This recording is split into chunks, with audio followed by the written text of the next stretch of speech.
Buena mano sa ating One Balita Pilipinas ngayong Webes. Landfill sa Davao City, gumuho. Kasunod ng tuloy-tuloy na ulan, isa patay. Hindi ako mapanatag na simula nung Lunes, ang ipinapakita natin ay para bang walang nangyari. Some of you I've known for 20 years, 10 years, and I didn't even hear any of you say, "Kumusta na kayo dyan?" Napakasakit nun sa akin. Sobrang sakit. Matapos ang sagutang ito sa Senate plenary kahapon, screenshot ng group chat ng mga senador nung mangyari ang barilan, kumalat. Minority senators nangamusta naman daw pala.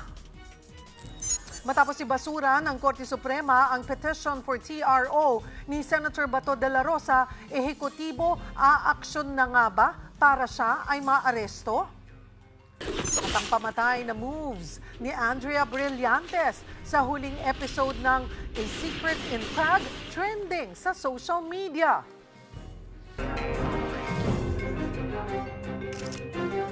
Magandang taghali, Luzon, Visayas at Mindanao. Thank you for joining us. Good afternoon sa mga nanonood sa akin. Ang uting utang, kumikita, ang utang, kumikita. Nagsana ang mga paluwa sa kanilang mga probinsya. Hola! One Balita, Pilipinas!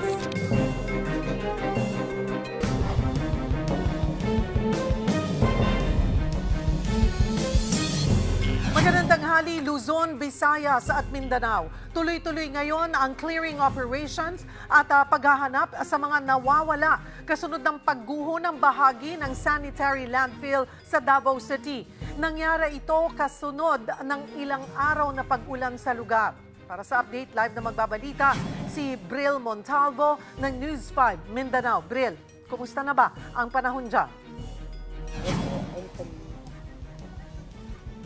Mayong udto, Cheryl, gumanda na at mainit na ang panahon dito sa Davao City. Pero nitong nakalipas na 2 araw, malakas talaga ang ulan kaya nga nakaranas pa kami ng pagbaha. At kahapon, gumuho ang bahagi ng sanitary landfill dito sa lungsod. Tanghali kahapon ang mapansin umano ng mga residente na parang gumagalaw na ang bahagi ng landfill. Pagsapit ng pasado 1:00 ng hapon, tuluyan ng gumuho ang bahagi nito. Isa ang kumpirmadong patay na kinilalang si Crisem Isandarte, 30 anyos. Palikas na raw siya ng matabunan ng gabundok na basura. Bukod sa kanya, 2 ang sugatan na agad isinugod sa ospital. Bukod naman sa pag-ulan, sinisisi ng mga residente ang hinukay nila na bahagi ng landfill para may madaanan ang tubig baha na dahilan sa pagguho. Samantala, Cheryl, yung mahigit 300 individual o nasa higit 100 pamilya apektado na nasa evacuation center ngayon, matagal na pala talagang pinapalikas dahil kinukonsidera ng danger zone ang lugar nila. Pero ang iba sa kanila pilit pa rin bumabalik dahil sa pangangalakal ng basura na ang kanilang kabuhayan. Pakinggan natin ang kanilang mga dahilan. Mumalik jud mi dito sa among gipuy-an kay wa man pa may makit-an ani nga kuan kaning lugar nga among kakuanan o kabalhinan kin delikado agwanta nang mi ani kay pobre man ta mamantay yuta kapuy-an na natong area ni kapuy-an na mo ani.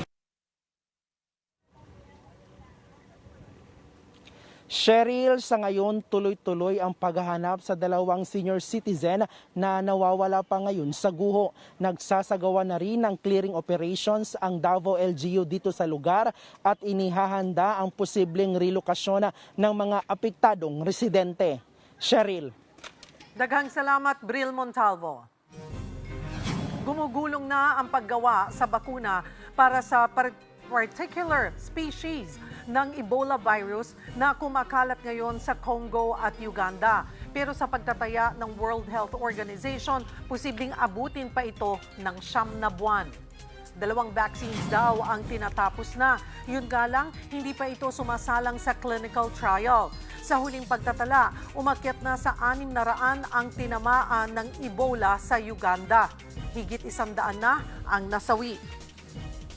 Dito naman sa Pilipinas, wala pang naitatalang kaso ng Ebola pero para hindi na rin yan mangyari ay nakaalerto na ang Department of Health.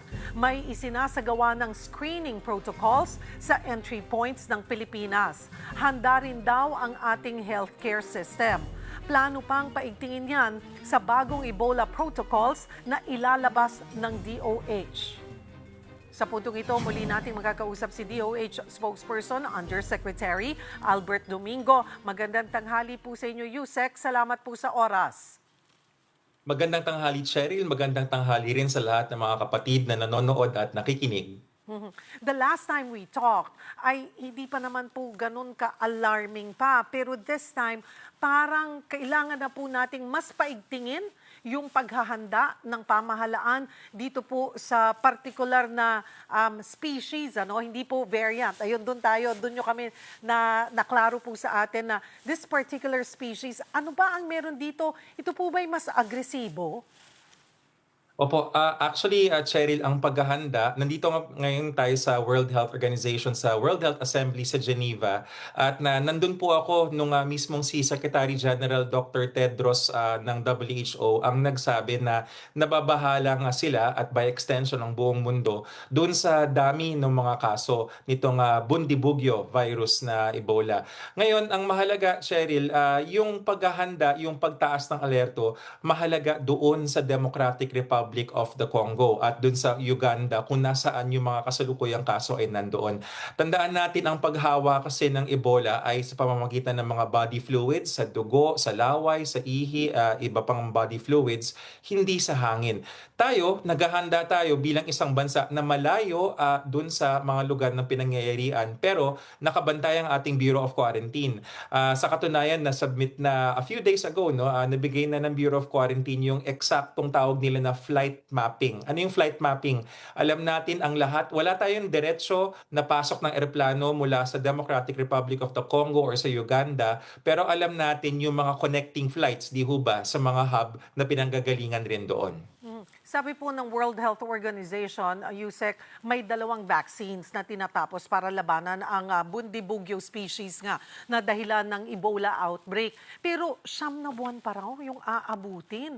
Tayo po dito sa Pilipinas, Yusek, kaya nating makontrol ang Ebola na wag makapasok habang hinihintay pa po itong bakuna? Opo, kayang-kaya po natin yan. Ang bakuna ho kasi ay mahalaga muli para doon sa lugar kung saan sabihin na natin na landlocked. Pag nakita ho natin kasi sa mapa yung Democratic Republic of the Congo at hindi natin nilalahat yung buong bansa ng DRC. Meron lang isang probinsya kung saan nandun yung karamihan ng hawa at actually, Cheryl, dun sa probinsyang yon conflict-affected area. Hindi makapasok yung mga doktor, hindi makapasok yung mga supplies. Kaya mahalaga na yung tinatawag na medical countermeasures kasama ang bakuna ay mapabigay kaagad dun sa lugar na yon para protektado yung paligid ng area. Sa mga bansang tulad natin na we are at peace, tahimik ang ating mga health systems, kaya ng ating contact tracing, kaya ng ating mga laboratory. At muli, sasabihin ko, hindi kasi airborne si Ebola. Body fluids, saka very close contact ang nangyayari usually sa mga ospital. Yung mga ospital natin, malalakas sa mga Infection Prevention and Control Committee, kaya hindi namin nakikita yung risk, yung pagkakataon na mataas sa Pilipinas. And yun nga pong kahit na magkaroon na ng vaccine, considering na sabi nyo nga, kalmado pa tayo Wala pa yan sa atin, kaya pa natin talagang harangin. Pero nandoon din siguro makikipila din tayo sa mga manufacturers nitong International Drug Manufacturers o WHO para masiguro pong magkaroon din tayo sakaling kailanganin po natin ng allocation din. Paano ba magiging least priority ba tayo dahil nga wala pa tayong kaso at ang uunahin muna ay yung marami nang nag-positive sa case po na ito? Yan yung dahilan na Cheryl kung bakit mahalaga yung nandito tayo ngayon. Nasabi nga namin, sakto nandito tayo kaharap ng WHO, nakakausap namin sila mismo. Kasama po tayo sa pila. Actually, lahat po naman ng mga bansa ay kanilang sinasama. Pero ang sabi nga ay risk-based. Kapag nakita natin na hindi naman ganun kataas yung pagkakataon na makuha natin, hindi tayo high priority, pero hindi rin tayo low priority. At lagi tayong dumadaan sa ebidensya. Kung makita natin sa flight mapping ng Bureau of Quarantine na papasok dito ang mga galing sa DRC o sa Uganda, then tataas tayo dun sa priority nung pila na yon. Pero hindi kasi tulad nung 2014, alalo po nila, yun yung huling pagkakataon nagkaroon ng malaking Ebola outbreak sa mundo, meron tayong mga Filipino UN peacekeepers nung panahon na yon. So ngayon, ibang-iba, wala tayo masyadong nakakita na parang lipad ng mga tao mula DRC at saka ng Uganda papunta sa atin. So low risk tayo, pero kung magbago yung mga parameters na yan, yung mga bagay na yan, ay pwede tayong tumaas dun sa priority ng pila. Pagdating po sa protocols, pwede nyo na po bang ibahagi sa ating mga manonood yung nilalaman ng bagong Ebola protocol ng DOH? Actually, Cheryl, yung ating 2014 na protocols na madali po, no? Sinubukan kong i-Google, actually makikita niyo siya sa Google, no? DOH 2014 na Ebola guidelines. Makikita niyo po 'yon, pero abangan na rin po natin yung release natin, baka mamaya may mag-post ng mga fake kasi. Yung pong 2014 na guidelines namin, yun po ay makakatulong pa rin, mabisa pa rin po siya dito sa Bundibugyo. Ina-update lang namin based dun sa mga latest information na nakukuha mula sa DRC saka sa Uganda at through the auspices of the World Health Organization. So wag ko tayong mag-alala dun sa guidelines na yan.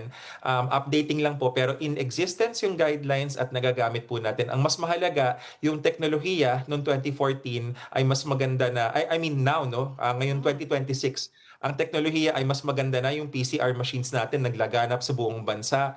Yung ating kakayahan na dumaan tayo sa pandemya, sa COVID-19, na mas mabilis yung response time natin. Kaya hindi kami ganun kabahala. Pero alerto pa rin tayo. So sinasabi po natin, Yusek, yung 2014 protocol on Ebola ay pasok pa rin sa kasalukuyan at kung magkakaroon man ng pagbabago ay very minor na lamang.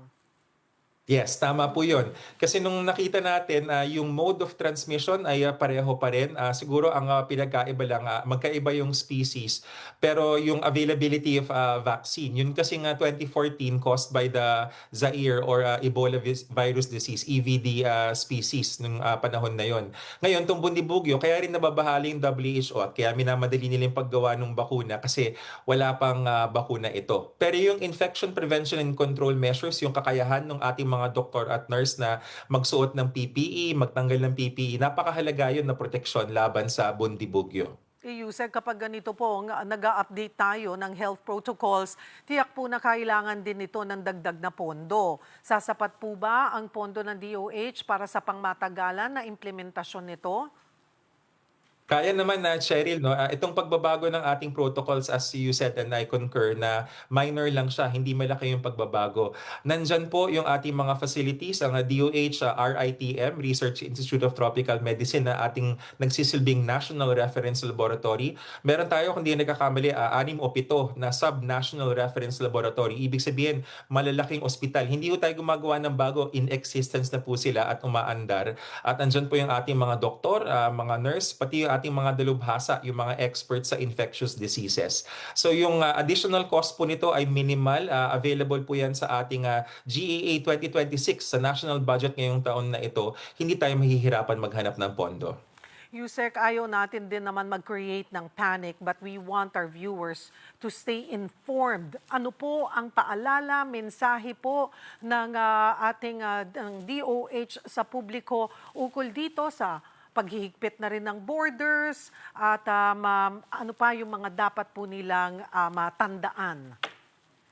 Opo, salamat sa tanong, Cheryl. No? Tungkulin po ng DOH na kahit tayo ay nagpapahinga, natutulog, nagtatrabaho, namumuhay araw-araw, tahimik pong nagbabantay ang DOH kasama ang ating Bureau of Quarantine na isang unit ng DOH. Behind the scenes po ito, pati yung ating mga ospital, yung mga laboratorio, ang RITM, ang San Lazaro Hospital, nandyan po ang ating mga health workers. Sabi nga namin mga doktor, ito po yung profession namin, ito po yung aming tungkulin at ginagawa po natin ito all the time. Huwag po tayong mag-alala. Ang impormasyon ay kunin natin sa mga verified sources, of course, sa Department of Health at sa mainstream media.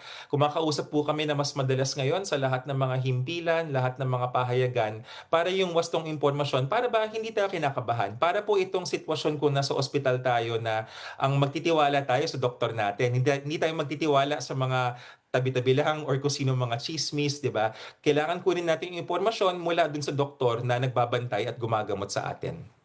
Marami pong salamat, DOH spokesperson Undersecretary Albert Domingo. Sa iba pang balita, patay ang 3 taong gulang na lalaki sa Pangasinan matapos gulpihin ng kanyang lolo. Ang suspect ibinuntun daw sa bata ang mga personal niyang problema. Magbabalita si Mobile Journal, Kayla Makantan.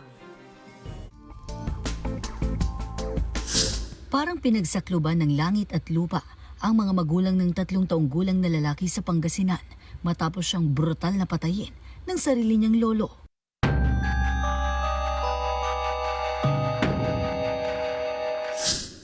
Pinaghahampas ng kawayan sa ulo at katawan, saka pinagtutusok ng kutsilyo sa likod. Yan ang kalunusuno sa sinapit ng 3 years old na si Kyle, Mayo 14. Sandaling ipinabantay si Kyle ng mga magulang sa kanyang lolo at lola sa Nantangalan, Pozorubio, Pangasinan habang sila'y nasa trabaho. Si Lola ay nagpaalam din sa asawa niya na maglalabas siya sa likod ng kanilang bahay. Pansamantala, iniwanan din niya yung bata doon sa asawa niya. Mga ilang minutong nakakalipas, bumalik yung si Lola at doon natatnan niya yung bata na wala nang malay. May mga pasa at duguan na siya.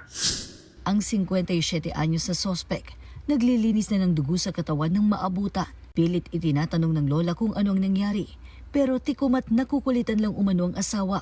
Naisugod pa sa ospital ang biktima pero idineklara ring dead on arrival. Sa medical legal certificate niya, ma'am, head traumatic injury and yung multiple physical injuries. Allegedly, yung suspect is na dumadana siya ng depression, ma'am. Ilang gabi nang hindi nakakatulog yung asawa niya. Nabanggit din na meron silang problema doon sa lupa. Ano-halong emosyon na siguro yung nangyari. Nakakulong na ang sospek pero pilit pa rin niyang itinatanggi na siyang pumatay. Desidido ang mga magulang ng biktima na kasuhan siya ng kasong parricide. Mga kapatid, Mobile Journal, Kayla Makantan, hatid ang mukha ng balita. Nananawagan ng tulong ang isang OFW na biglang napauwi dito sa Pilipinas matapos makomatos ang kanyang anak na may brain tumor. Para bigyan ng mukhang balita, Mobile Journal, Yeda Pascual. Tinaningan na ang buhay ng isang paslit sa Narvacan, Ilocos Sur dahil sa isang pambihirang uri ng cancer na wala pang lunas. 8 taong gulang pa lang pero matindi na ang pinagdaraanan ni Atasha Mirakel, ang nag-iisang anak ni Romel at Elma Ramirez. August 2025, sininat lang naman daw ang bata. Pero biglang nagsuka at nag-seizure pa, kaya sumugod na sila sa ospital. Nung sinitiskan po siya, nalaman pong may bukol sa ulo yung anak ko po. Yung diffuse midline glioma, ma'am, na rare. Unoperable po siya. Hindi po siya pwedeng tanggalin, hindi po talaga pwedeng galawin, ma'am. Para mapabagal ang paglaki ng tumor at pagkalat ng cancer, radiation, chemotherapy at radioactive therapy lang ang pwede kay Atasha Mirakel. Pero tinapat na sila ng doktor. Sa kondisyong ito, maaaring hanggang 2 taon na lang ang itatagal ng bata.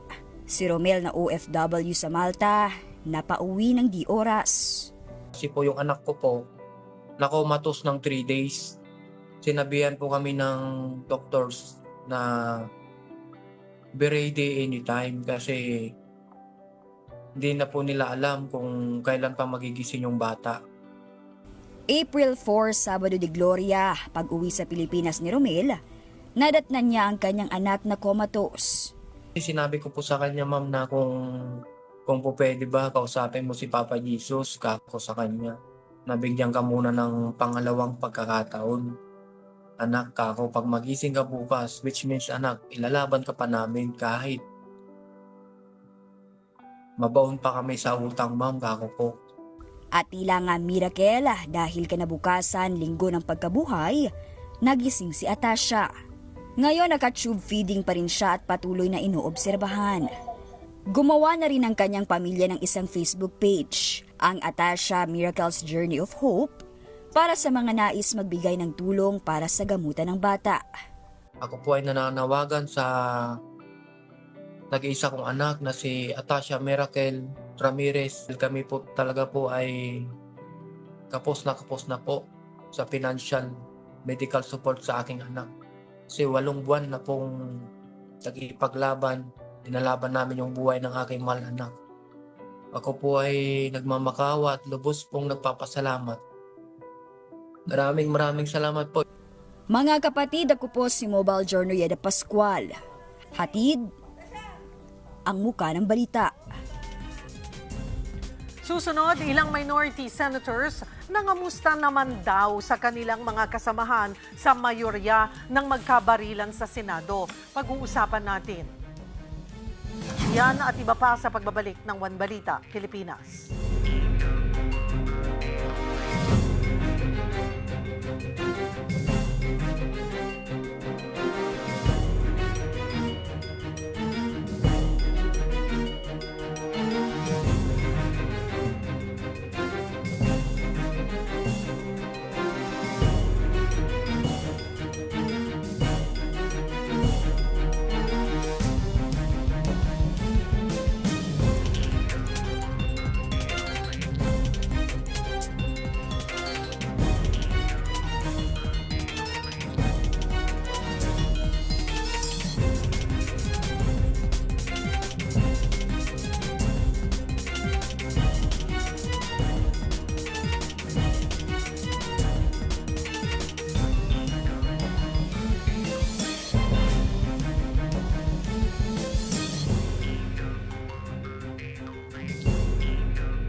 Napaiyak si Senator Pia Cayetano sa privilege speech ni Senator Riza Ontiveros tungkol sa barilan sa Senado.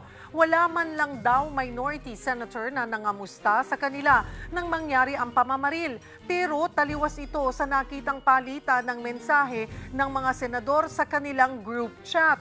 Magbabalita si Maricel Halili. Halos 1 linggo na matapos ang habulan at barilan dito sa Senado. Hindi ako mapanatag na simula nung Lunes, ang ipinapakita natin ay para bang walang nangyari. Na para bang hindi nabastos ang ating institusyon. Sumentro ang privilege speech ni Senador Riza Ontiveros sa nangyaring pamamaril sa Senate building noong Miyerkules ng gabi. Hindi maliit na bagay ang nangyari dito.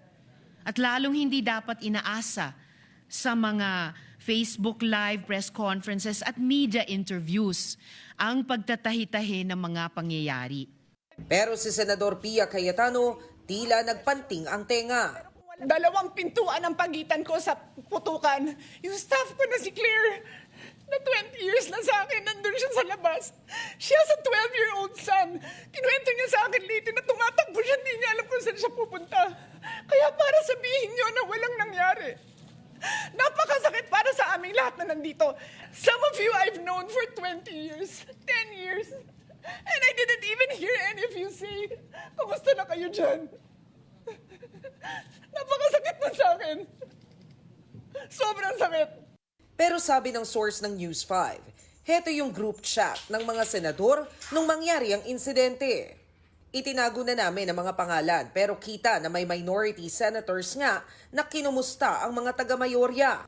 Nagsabi pa ang isang majority senator, maayos na ang kanilang lagay. Pagkatapos niyan, hindi lang isa, kundi 4 na minority senators ang nag-reply ng stay safe. Paglilinaw naman ni Senador Ontiveros sa naging pahayag na parang walang nangyari. Hindi ko pinag-uusapan yung personal feelings namin. Yun, nire-respeto ko yun.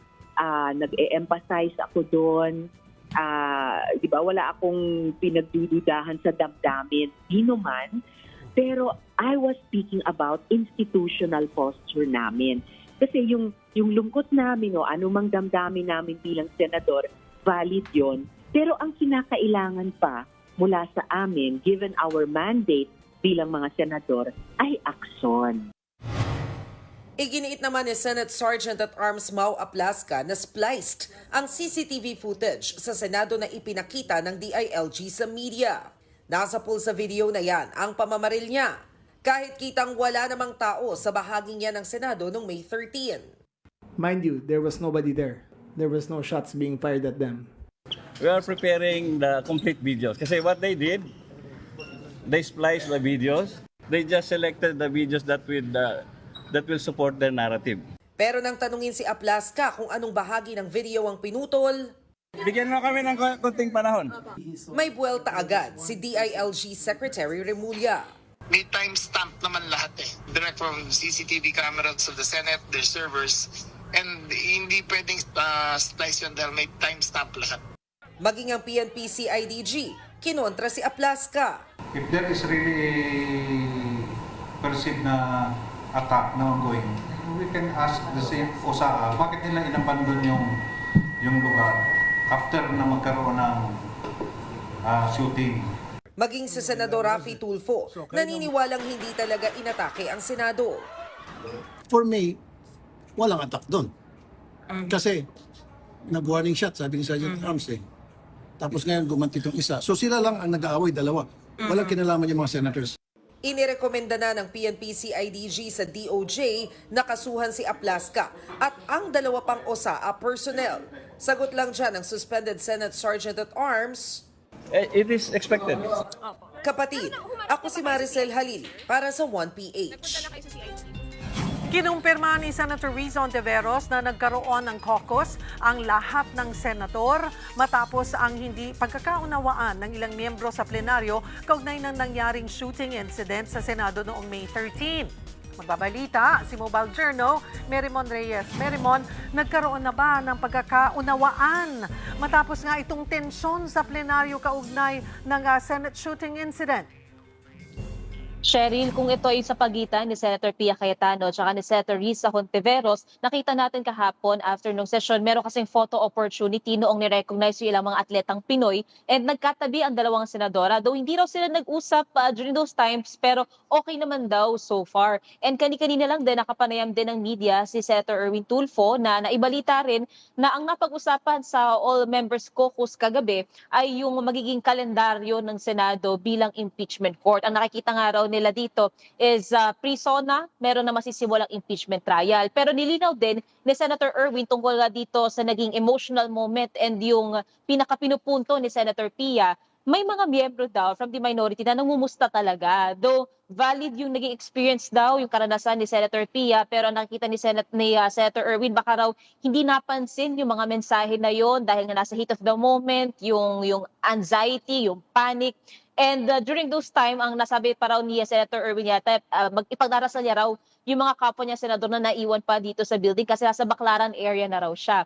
Pero then again, ito yung sinasabi rin nila, yung aside from Senator Erwin, nire-raise ni Senator Raffy na ano raw ba talaga yung SOP? May comprehensive training daw ba talaga ang personnel ng Office of the Sergeant at Arms para kung sakali may mangyaring totoo raw talagang hindi maganda dito sa Senado, masisiguro talaga na safe lahat ng mga senador, mga media, at maging ang mga staff sa loob at labas ng Senado. Cheryl. Merimon, doon naman sa suspension order ni Senate Sergeant at Arms, Mau Aplaska, totoo ba na tinanggihan itong kilalanin ng Senado? Ano na rin yung inaasahang mangyayari kay Senator Robin Padilla na tumulong daw tumakas kay Senator Bato de la Rosa? Cheryl, hindi pa kasi, ang nasabi din ni Senator Tulfo, hindi raw napag-usapan yung case ni sa General Mau Aplaska. Pero ang na-raise niya dito is kung sakali mang mayroong patuloy na hindi pagpansin o pagtanggap o pagsunod ng legislatura sa gusto ng executive, pwede raw lumabas dito yung isang constitutional crisis. Maging yung technical o yung legal na aspeto naman, kung meron bang pagtulong o may accountable ba na senador sa paglisan o pagtakas ni Senator Bato de la Rosa mula sa Senate premises, ilan pa rin daw yan sa kailangan talagang tignan ng mabuti. Dagdag ko rin pala kanina, Cheryl, yung tungkol doon sa pangungumusta pa sa ilang mga miyembro ng Senate majority na nandito during those times. Nag-post din kanina lang si Senator Ping Lacson na mula sa minority. At ang nasabi niya raw dito, paano ba naman daw kukumustahin ang mga masasayang nagkakainan, nagkakape at naka-FB Live pa para pagbintangan ang minority bloc na may alam daw sa putukan ng baril sa Senado. Ang sabi ni Senator Erwin dyan,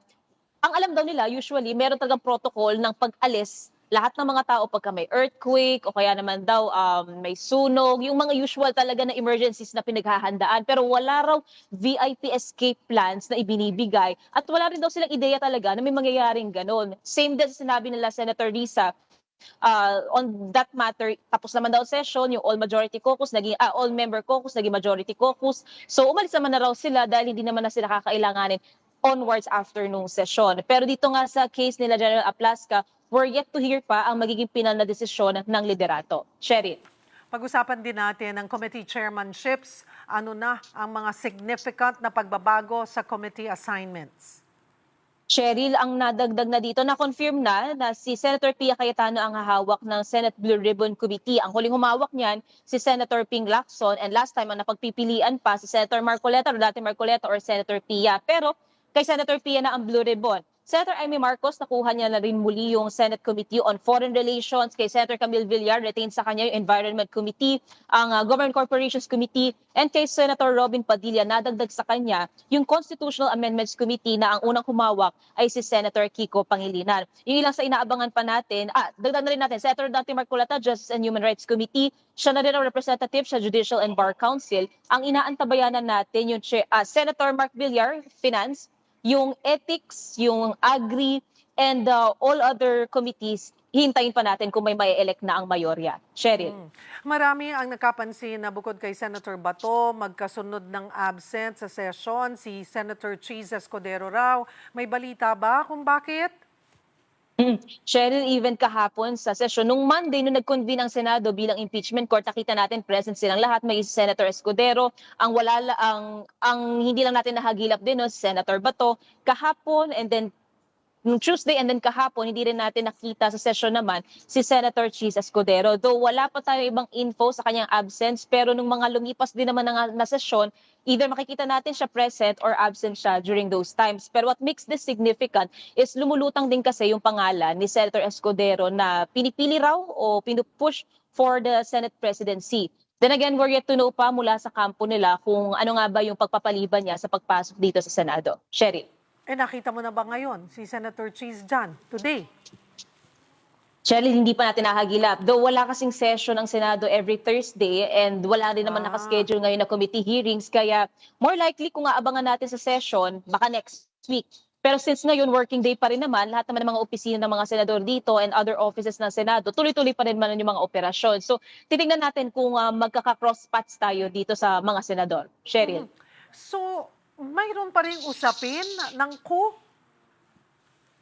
Cheryl, kanina ang sabi dyan ni Senator Erwin Tulfo, manipis yung margin between the minority bloc at saka ang majority bloc. So minority 11, ang majority 13, -1 Senator Bato de la Rosa kasi physically absent siya. So 12, manipis lang daw talaga kaya matutukso kung sakali man. At kung hindi raw natutuloy ang kudeta sa mga lumipas na panahon, ibig sabihin daw wala pang numero. Pero ang nasabi dyan ni Senator Erwin, ongoing pa rin daw yan. Natanong natin, ako kasi nagbato nung tanong na to kung may kinikiliti na ba sila para maglipat bakod kasi nasabi isa lang ang kakailanganin or dalawa para ma-secure talaga yung bagong majority. Sabi kayo na Senator Tulfo, ang nakiliti niya muna, ang kinikiliti niya lang daw last time ay yung pamangkin niya kasi daw nanggigil daw siya sa pagka-cute nito. So then again, ang aabangan natin yung labas ng motion na to for a leadership change pag nagkasesyon na ulit next week. Cheryl. Alright, maraming salamat Mobile Journal, Merrimon Reyes. Sa iba pang balita, sumalang na sa arraignment o pagbasa ng sakdal ang founder ng Peanut Gallery Media Network na si Franco Mabanta. Alas 8 ng umaga kanina nang dumating si Mabanta sa Pasig Regional Trial Court kasama ang kanyang abogado. hindi na siya nagbigay ng pahayag sa media. Ang arraignment ay kaugnay sa kasong robbery extortion na nagugat sa umano'y tangkang pangingikil ni Mabanta ng 300 million pesos kay Congressman Martin Romualdez. Kapalit daw nito, hindi sila maglalabas ng expose, video patungkol sa pangungurakot ng dating speaker. Nitong Martes, nag-issue ng cyber warrant ang parehong korte para payagan ang NBI na i-examine ang mobile devices na nakumpiska mula kay Mabanta. 2 pulis ang sinibak matapos madawit sa kontrobersya kaugnay ng kaso ng mga nawawalang sabungero. Magbabalita si Mobile Journal, Jazz Paredes. Jazz, sino ang 2 nasibak na pulis at ano raw yung naging partisipasyon nila sa kaso ng missing sabungeros? Yes, Cheryl, tama ka dyan. No? Effective kahapon na sinibak itong 2 pulis na allegedly daw ay involved dito sa case ng missing sabungeros. At ito ay sila Police Lieutenant na Dami Malang. Siya ay spokesperson ng Highway Patrol Group. At ang isa naman dyan ay si Police Major Reynaldo Paniebe Jr. na opisyal naman ng Headquarters Support Service. At sa press briefing kanina, no, ikinuwento nila na sa inisyal na investigasyon daw ay magkahiwalay yung nangyari. No? So una itong sinadami Malang daw ay nilapitan ng isa niyang kakilala at para humingi ng pabor, no, nakisuyo yung individual na ito para sunduin yung kanilang mga kasama na naiwan sa labas ng Camp Crame, nagpahatid. So ito daw si Malang, allegedly, ay sinakay sa kanyang personal na sasakyan itong mga individual na nagpasundo at hinatid sila sa custodial facility dito sa Camp Crame. Hindi naman daw pumasok si Malang sa loob ng custodial facility, no, pero after noon, ang nagpapasok daw sa kanila sa loob ng custodial facility ay ito nga si Police Major Paniebe, na naging daan para mag-meet itong pamilya ng missing sabungeros na siyang hinatid niya ni Malang papunta sa custodial facility at yung mga nakadetained o yung mga under police custody dito sa ating custodial facility. At sa investigasyon nga, inisyal na investigasyon kanina, interference yung nakikita nilang angulo, no? Pero sa ngayon, hindi pa nila masabi kung ano yung mga nalabag na violations itong mga kapulisan hanggat hindi raw natatapos itong investigasyon. Cheryl. May update na rin ba ang PNP sa paghahanap sa negosyanteng si Atong Ang? Yes, Cheryl, no. Ang katotohanan niyan ay napag-usapan din yan sa naging press briefing ng Napolcom kahapon kasama yung mga complainant na pamilya ng mga missing sabungeros, no. Sa ngayon, wala silang naibigay na latest update kung nasaan o may whereabouts ba si Atong Ang, pero ang kanila daw sinisiguro ay patuloy yung kanilang efforts para mahanap at makapagbigay ng update kung nasaan nga ba si Atong Ang. Cheryl.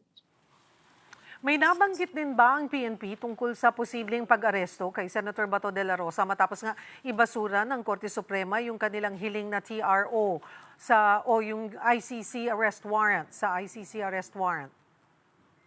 Yes, Cheryl, no, yan din isa sa mga naging katanungan sa press briefing kanina na sinagot naman ni Chief PIO Toanyo at ayon sa kanya, sa ngayon daw ay hinaantay daw nila yung ibababa ng Department of Justice o DOJ dahil hindi pa daw sila nabibigyan ng opisyal na kung pwede na bang arestuhin o kung may lookout order dahil sa ngayon daw wala pang naibababa. Pero sa oras daw na magkaroon ng utos mula sa DOJ ay saka lamang daw sila kikilos dahil yun daw ang kanilang role or participation lamang ang mag-antay ng ibababang utos sa kanila kung aarestuhin na nga ba o kung may lookout order na nga ba kay Senator Bato de la Rosa. Cheryl. Maraming salamat, Mobile Journal, Jazz Paredes.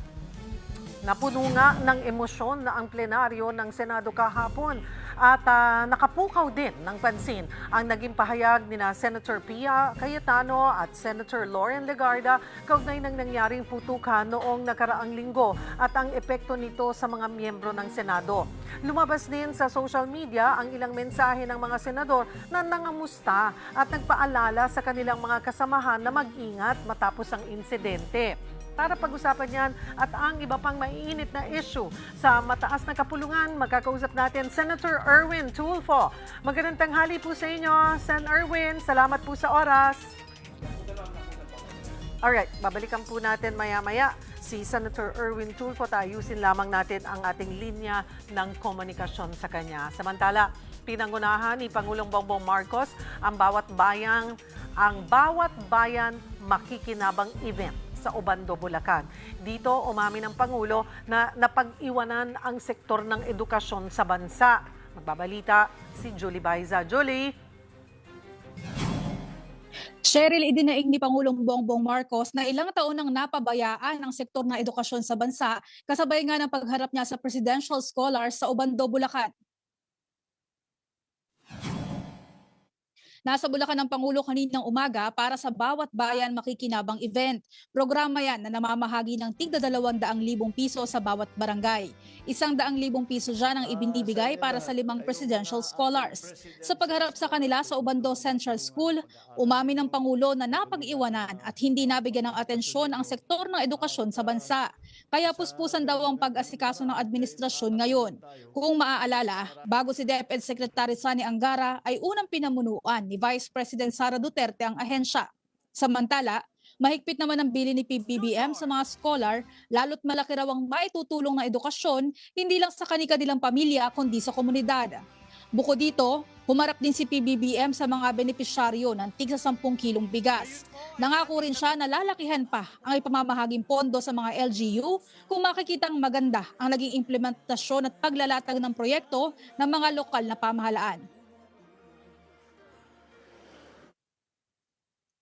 Cheryl, isa din ang Obando sa mga lubhang naapektuhan ng nasunog na Navota Sanitary Landfill. Kaya nangako si Pangulong Bongbong Marcos sa mga residente na mahigpit na nila yung babantayan para sa kapakanan at kalusugan ng lahat. Cheryl. Maraming salamat, Mobile Journal, Julie Baiza. Balikan po natin, Senator Erwin Tulfo. Magandang tanghali sa inyo, Sen.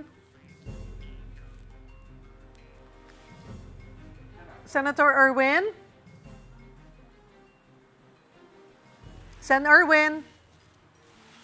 Alright, babalikan po natin ulit. Muli nating susubukang ayusin po ang ating linya ng komunikasyon kay Senator Erwin Tulfo. Samantala, inireklamo ng Department of Agriculture ang ilang umano'y ghost farm to market road projects sa Davao Occidental. Dose-dose ng complaint affidavits ang dala ni Agriculture Secretary Francisco Tiu Laurel sa pagsasampa ng reklamo sa Office of the Ombudsman kaninang umaga. Kabilang sa mga inihaing reklamo laban sa DPWH at ilang Davao-based contractors ang corrupt practices, malversation through falsification of public documents at grave misconduct. 94 million pesos umano ang halaga ng sinasabing mga proyekto na idiniklara ng tapos pero wala namang naitatayo ni isang semento. Sa ngayon, wala raw politikong nakikita ang DA na sangkot sa sinasabing korupsyon. Pero iniimbestigahan din ng kalihim sa Ombudsman ang posibleng sabwatan sa ilang regional personnel ng DA at sa mga contractor at DPWH officials. Balikan natin muli. Senator Erwin Tulfo. Sen, are you there? Yes, Cheryl. Opo. Salamat po sa oras, Sen. Ito nga, naging mainit yung usapan tungkol dito sa sinasabing hindi umano, pangungumusta, matapos ang insidente, pero lumabas din sa social media yung mensahe ng ilang senador na nangangamusta at nagpapaalala na mag-ingat. After po ng caucus, kahapon po, di ba, nag-caucus, naplansya na ba lahat ng emosyon? Medyo okay naman na. Dahil ang pinag-usapan na lamang was the schedule ng trial. So, na-plansya na yon yung ika nga sama ng loob sa isa't isa. Okay naman na. Sa tingin ko, wala naman naging problema dahil nakafocus na lang kahapon yung meeting. Caucus was about the schedule. So nakita nyo naman, Sen, makikimarites kami kasi kayo-kayo lang sa loob ng caucus eh. Nagkausap naman, nagkaroon ba ng yakapan? Wala naman, sa pelikula lang yung mga nagyayakap-yakapan. But anyway, actually, magkatabi si Sen Pia at saka si Sen Risa. May isang upuan lang ang pagitan nila doon. During the caucus, parang may merienda na sinerve. Lahat naman kumakain. Tapos si Senator, si SP Cayetano ang nag-preside at saka yung Senate Secretary ang nabibigyan ng schedule. So, tapos may parang question and answer. Tinatanong namin yung Senate Secretary. So, kalmado na po lahat. Makitanong na rin po kami ng update. Yung pong between Senator Robin Padilla and Senator Kiko Pangilinan, okay na rin po ba sila? Okay naman po yun. Naawat naman mga professionals naman po. Kailangan lang talagang may mamagitan para ika nga pababain yung mga init ng ulo, galit. So, Okay naman na ho yun. Wala naman. So, sunod sila magkikita. Hindi na ho sila mag-aaway siguro. Senator Erwin, sa panig po ninyo, paano nyo nakita yung naging emosyonal na pagtatalakay nito sa floor? May naging epekto po ba ito sa relasyon ng mga senador sa loob ng kapulungan? Or talagang masasabi nyo na okay na lahat? Wala na, hindi na dapat balikan yung nangyari pa kahapon? Yung ano pong nangyari kahapon? Yung, ano po, yung, si Senator Pia? Siguro naintindihan ko na ngayon na maaring naging emotional siya, napaiyak siya. I think hindi niya nabasa yung aming group chat sa WhatsApp. Pero honestly, kinumusta po siya. Bilang po siya, lahat po nandoon sila Senator Mig, Senator Bam, kinumusta po siya. Myself, kinumusta rin po siya. Actually, I hope you're safe there or please stay safe. Ako naman, sabi ko, praying for you. Baka hindi lang po nabasa ni Senadora Pia kasi dalawa po yung group chat. May group chat na para for all members, meron pong group chat na majority. Baka yung tinitignan niya majority, syempre nalusaw na po yun. Wala na pong majority dahil bagong majority na po. Di po ba nung magbarilan? Nung Monday pa lang may kudeta na. So, hindi na po gumagana yung majority namin na kami na si SP Soto yung Senate President. So, doon na lang kami nag-chat sa all members. Kasi hanggang ngayon, gumagana yun. Kasi it doesn't matter kung may bagong set na ng majority, minority. Doon pa rin mag-chat yung grupo because lahat doon mga official messages. So, nung putukan, yun ang ginamit ng mga kasama namin, even myself, na kinumusta sila. So, baka hindi lang talaga nabasa ni Senpia. Tapos siguro, sama ng loob niya na hindi man lang sila kinumusta. Tapos, sobrang takot siguro na sila lang ang nandoon majority. Well, ang explanation kasi doon, sinabi ko na kahapon, kasi binago naman ni SP Cayetano. Sabi niya, from all members, hours before nung putukan na yon, sinabi niya bago mga bandang alas 5 ng hapon na ay, kuha na lang pala, sabi ng kanyang office, majority na lang. Okay. Naintindihan naman namin yun kasi baka yun ay tungkol sa assignments ng mga komite. Kahit kami rin dati, di ba, from Chief Escudero, naging Senator Soto, nagkaroon din ng caucus ng majority, yung bagong majority, para pag-usapan yung mga komite. So, naintindihan namin, ano pang gagawin namin doon, Cheryl, na mag-i-standby. Yes. Kaya, doon siguro masama ang loob niya na kamala ng umusta, na hindi niya nakita yung group chat, pagkatapos sila lang doon. At ang isa pa siguro talaga, she was afraid, na natakot talaga siya. Kasi ang problema naman doon, ang tanong ko sa doon, nasaan yung mga security ng Senate? May Marines, may PNP, may OSA. Wala man lang nag-poste daw. According to Joel Villanueva, kasi I asked him yesterday, sabi ko, wala bang mga security? Sabi, wala bro, walang mga nasa labas ng pinto namin. Dapat, yun mo nang unang sinecure nila, Aplaska, ng mga Marines, ng PNP, yung office ng kung saan nagko-conference yung mga senador. Dapat, yun ang sinecure, naglagay ng mga tao. Unfortunately, iniwan nila yun. Nakikita naman sa CCTV na walang katao-tao doon sa labas. Lahat kasi ng contingent ng Senate security nandoon sa kung saan allegedly may nagpaputok daw, may pumuputok. So, nandoon sila lahat. So, naintindihan ko na yung kanyang takot. That's the reason why siguro umiiyak siya na she was really fearing for her life na baka mapatay siya. Pero at the same time, Shell, sabi ko kanina sa unang panayam ko, I think it was a blessing in disguise na rin nangyari yun, na nakita na may problema sa security sa loob ng Senate. Sa dami ng tao, hindi nabantayan kung saan yung mga senador. Paano kung isang araw nagpupulong ang mga senador? Paano kung sa session hall kami, biglang may pumasok na 20 na armadong lalaki? Mapoprotektahan ba kami ng USAA? Mapoprotektahan ba kami ng Marines? Mapoprotektahan ba kami ng mga pulis? Dahil yun ang katanungan doon na Ms. Cheryl. Oo. Sabi niyo nga po, Senator, doon sa inyong privilege speech kahapon, nanawagan kayo ng clarity, not confusion. Kaugnay po nitong mga haka-hakang iniugnay din sa minority sa nangyaring gulo dito sa Senado. So, dito po ba, nakita nyo rin ba? I mean, is that part of the reason why you did your privilege speech, yung kasi may mga conclusion nang nabubuo kahit hindi pa tapos ang investigasyon? Hindi, kasi after 1 week ng incident, walang nagsasalita, wala man lang. Wednesday na kahapon, Monday, parang wala rin nangyari. Yung sinasabi ni Pia kahapon na misunderstood ni Senador Risa, na misunderstood ni Senator Pia na anong walang nangyari. And takot na takot kami. What she meant was like, parang walang nangyari, ba't din natin pinag-usapan nung Monday, nung Tuesday? Kaya tumayo ako nung Wednesday na, tika muna, we have to do something, we have to talk about it, di ba? Kaya ngayon, yung iba yung pinipilit ni Aplaska na, hindi, inatake tayo. Sinasabi ng DILG, PNP, basing sa CCTV. Hindi, walang kalaban. So gusto natin malaman yung taong bayan, naguguluhan. Ano ba talaga? We need to talk about it. We need to investigate.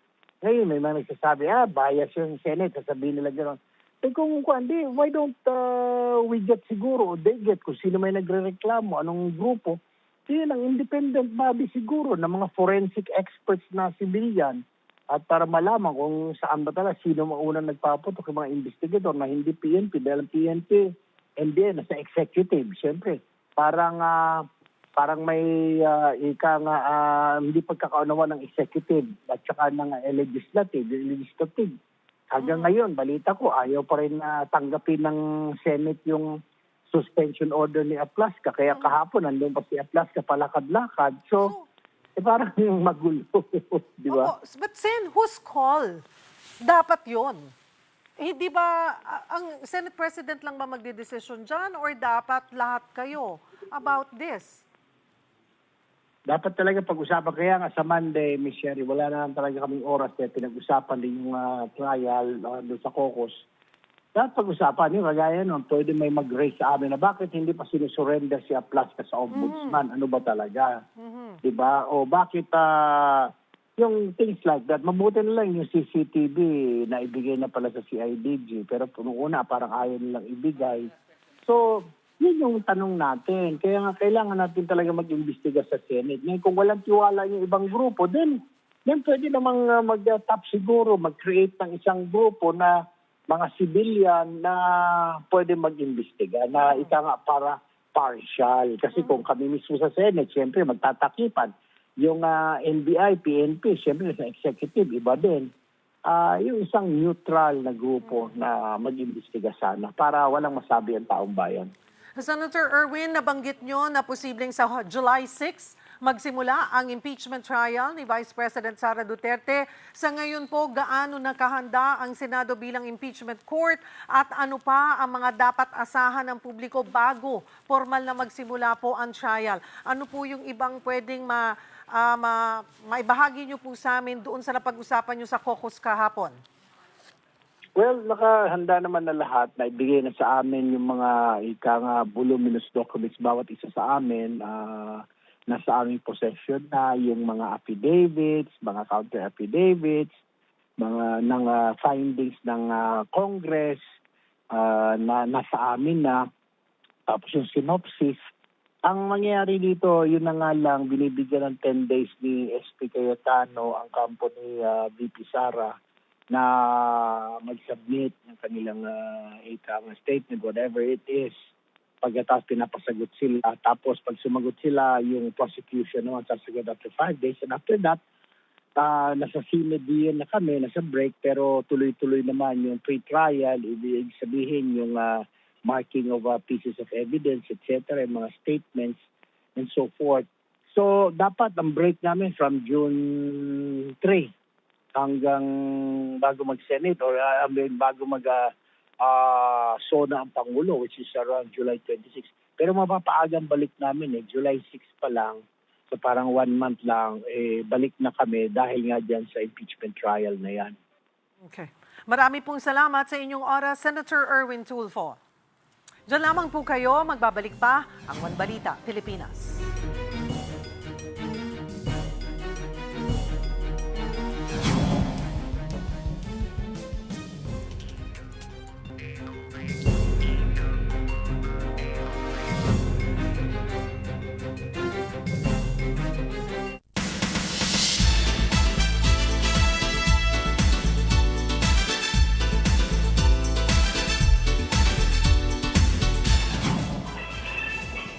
Hola mga kapatid! Nandito tayo ngayon sa Green Hills dahil kakatapos lang ng press conference ni OPM icon Ogie Alcacid para sa kanyang Father's Day concert sa June 19 and 20 sa Proscenium sa Rockwell sa Makati. Pero ito na may nasagap tayong chika mamayang hapon ha. Isi-send off natin si Enrique Hill at Andrea Brillantes para sa kanilang Hong Kong leg ng A Secret in Prague. But eto, pinag-usapan rin talaga yung action scenes ng karakter ni Andrea Brillantes sa hit kapatid serye na ito. At yan ang iba pa sa report na ito.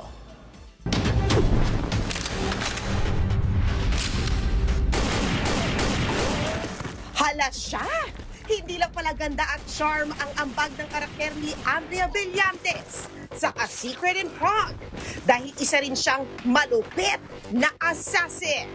Just last night, hot topic sa fans ang eksenang ito kung saan dinakbakan ni Chiara Valtrovi ang mga kalaban to save her mom. Nagpasiklab sa knife skills, fighting skills, at dumulas pa si Chiara sa table para ipakita ang killer moves.